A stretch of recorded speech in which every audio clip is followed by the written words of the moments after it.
দেয়ার সবার থাকে, নেয়ার ক্ষমতা সবার থাকে না। তুমি তো একটা শিশুর কাছ থেকেও শিখতে পারো, তা জানে না, তো তুমি ওর কাছ থেকে মানে শেখার তো আসলে প্রতিনিয়ত।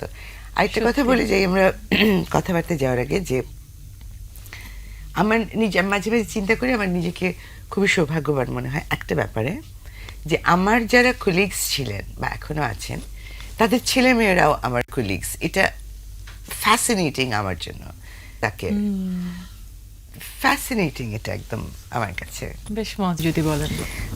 প্রফেশন যখন যখন আমি করছি, এটা আমার কাজ। আহ, আমি যদি এভাবে বলি যে একজন ইঞ্জিনিয়ার বা একজন আর্কিটেক্ট বা একজন ডাক্তার বা একজন যখন আমি করছি, এটা আমার কাজ। আমি যদি এভাবে বলি যে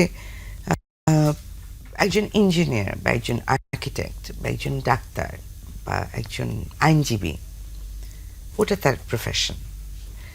কিন্তু এই প্রফেশনটায় আসার আগে তাকে কি করতে হয়েছে? দীর্ঘ সময় ধরে এটা নিয়ে পড়াশোনা করতে হয়েছে, পরীক্ষা দিতে হয়েছে, পাশ করতে হয়েছে। আমাদের দেশে এখনো ওইভাবে কোনো রকম